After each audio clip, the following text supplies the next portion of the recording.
Well, welcome back to our RETHINK series, where we're grappling with how we build back better after coronavirus.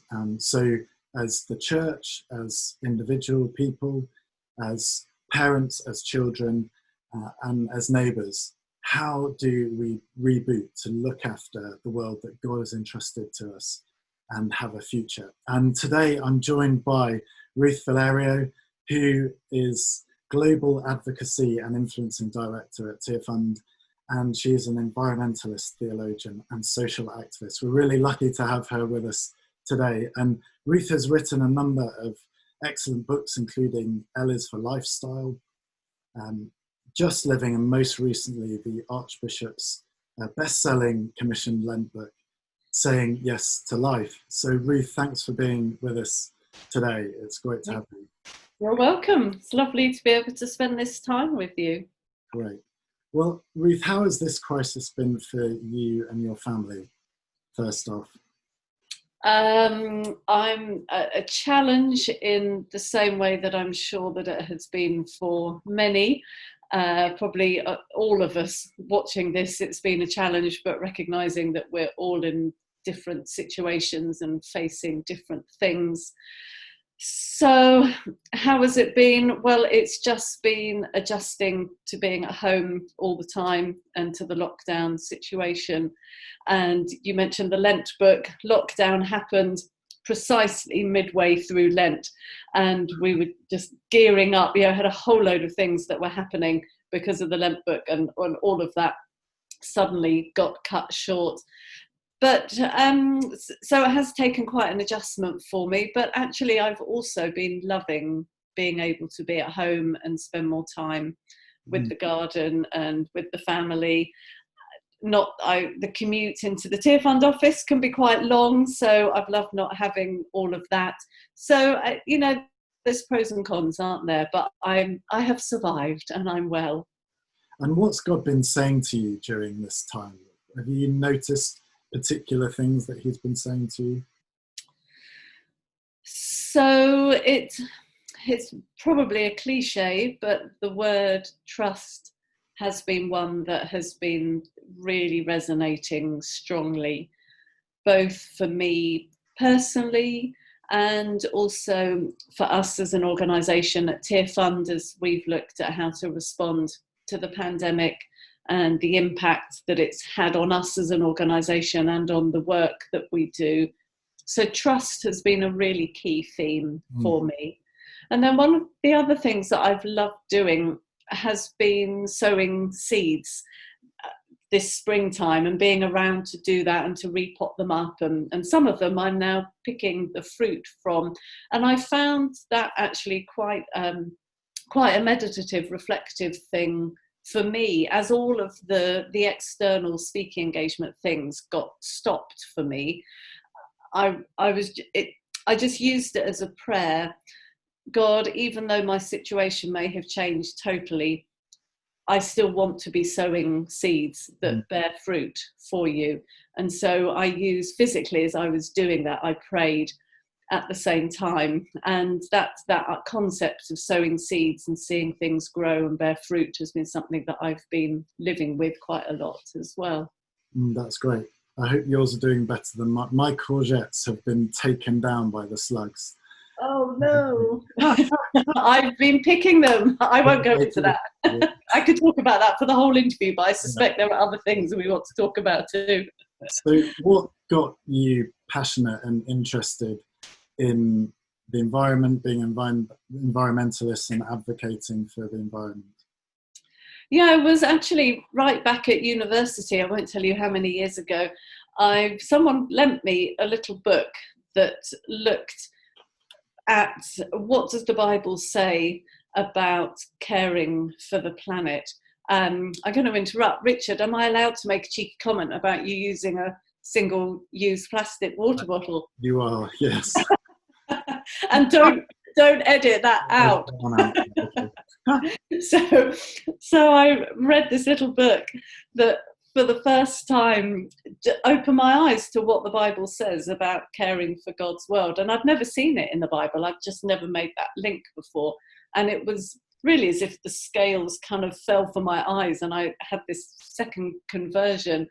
And I began doing more reading around the biblical. I was studying theology, so for me it was really important that it made sense, still is, that it made sense biblically. Yeah. And once I had got hold of this idea that actually the Bible has a lot to say about our whole relationship with the whole created order, not only with human beings, as important as we are, but that it's broader than that. Once I'd understood that, I realised, well, my goodness, this world has got huge problems, and I am partly responsible for those. And if this is a world that God loves, how dare I trash it? How must that be making God feel if I trash something that he values so highly? And so I realised it wasn't enough to have some good biblical understanding around this. I actually needed to make some changes in my own life and live in ways that didn't do so much damage. And so that was really what set me off. And also understanding the links between environment and poverty and seeing that connection.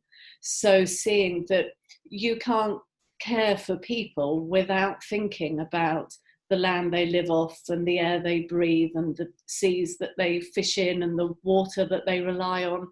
And you can't care about the natural world without thinking about issues of poverty and extreme wealth, which cause so many of the problems. So for me at that point, poverty was uppermost in my mind, and I realised I couldn't be concerned about people living in poverty without also thinking about the natural world. So the two really came together. Yeah, oh, that's great, thank you. And you talk quite a lot about the idea of shalom. Do you want to say a bit more about how that fits into understanding environment and faith? So that comes down to my understanding of what the gospel, that literally the good news of Jesus, is about. So I could go into this in great depth, but I won't. So to put it shortly and succinctly, when I look at the creation narratives, I see that we were created to be in relationship with God, with each other, Adam and Eve, and with the wider natural world. We were created for shalom, for peace in those relationships. The fall broke those relationships and brought in discord and disharmony. And then the rest of the biblical story is really the story of God working to put back to rights what has gone wrong, ultimately in Jesus. So when those angels turned up on the starry night and declared peace to some very frightened shepherds, that's a very deep theological statement. That was them saying, in Jesus, the peace, the shalom that you are looking for has been fulfilled. And in the New Testament, in the Old Testament, but then we see it in the New, we see that Jesus died in order to restore those relationships, bring about peace, shalom, between ourselves and God. We know that's the stuff of our faith, but then also between ourselves and other people. Ephesians 2 talks about peace and Christ breaking down the dividing wall of hostility. And then also peace with the wider natural world, Romans 8, Colossians 1, 15 to 20. And the good news is that when we have peace on those three levels, then we also have what we might today call inner peace, which isn't a 1970s hippie kind of funny thing. That actually is a fully Christian, Christ-centered concept. And you look at the number of times that Paul talked to extended peace to other people. So my understanding of the gospel, of the good news of Jesus, is that it's not only about my personal relationship with God, but it's also about my relationship with others and with the whole natural world. So taking care of this world isn't a kind of optional extra for some people who think that might be important. It's an integral part of the good news of Jesus Christ. Brilliant, thank you. So is COVID-19 a natural disaster? How we've been treating the environment kind of been part of initiating what we're seeing? No. I would be very clear in saying that COVID-19 is not a natural disaster. As hard as it is to hear, the pandemic that we're living with is a disaster of our own making. It has come about through our mistreatment of the wider natural world, through deforestation, illegal animal trafficking, wet markets, and then our addiction to flying, even when we know how harmful that is. That then has taken a local virus and has turned it into a global pandemic. We know that viruses jump species, and we know that viruses can jump species into humans. So it's likely that, well, not likely, we know that's where Ebola has come from, SARS, HIV. Ebola, the terrible disease, probably came from deforestation in the DRC. So these things are related. What I don't want to do is to jump from that to say, therefore, this is a judgment from God on how we've lived, because I don't see it in those terms. But what I would talk about is connections and consequences. So the Bible is very clear that God, the people, and the wider natural world, we are all connected in shalom, in relationship. And if any of those connections are broken, then harm will come. And so we are living in the consequences of the fact that we have not looked after this world that we live in. Yeah. And I don't know if you see yourself as a prophet or not, but do you feel like it's a warning shot of things to come as well if we don't make fundamental changes? Yeah, for sure. And I'm not the only one saying that. There was an article just in The Guardian maybe a few days ago saying that if we don't curb deforestation, we're going to see increasing amounts of this. And when we think of deforestation, we think of something that happens thousands and thousands of miles away and that bears no relation to us.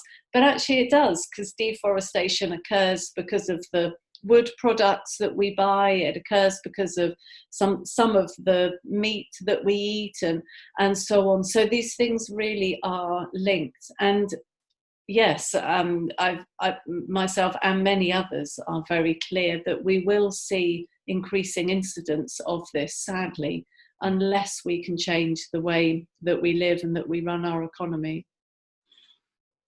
It's a real challenge, isn't it? Because we've still got talk of a third runway being thrown around. And I suppose there's this huge tension of people trying to restart economies and put people back to work, get people back in the air and that sort of thing. And so I suppose, how do we as Christians think about, the choices that we make, where we buy things from? There are smaller decisions and larger decisions, aren't there? But what things can we focus on and be practical about, but also be challenged on? Yeah. So I think I would say, firstly, as you've said, these things are really complicated. And I'm not being overly simplistic. And I'm sure many of your congregation who are watching this will have seen their financial situation change. And this does impact us. This isn't theoretical. This really does impact us. And we know that, I'm not preaching against the economy. We need a healthy economy in order to live well. There is really good thinking around how we can re-stimulate the economy in ways that then help us to have a better relationship with the natural world, that's coming from as respected places as the IMF, the World Bank, the World Economic Forum, Greenpeace, and many other organisations. So that thinking is there, and the key is that the government needs to listen to that. Yeah. So on a personal level, one of the simplest things that we can do is email Boris Johnson and ask him to reboot our economy along the lines of the advice that is out there, if he and his cabinet would listen. And that's a campaign that we're running at Tear Fund. If people just put Tear Fund World Rebooted into their search engine, you'll find it'll come up with something, and you can see there how to email Boris Johnson. And then, as you say, there are personal decisions that we can make. So we have all loved the quieter roads. The lack of pollution has been one of the real features of lockdown. As we're now coming, for the time being, back out of lockdown, will we get back in our cars or not? You know, it's up to us. We've loved, again, the lack of pollution, the sky that I can see from here. We've loved not having airplane trails across it. We've loved being able to hear the noise of the bird song and so on. Well, are we going to get back into an aeroplane? Will we fly on holiday or not?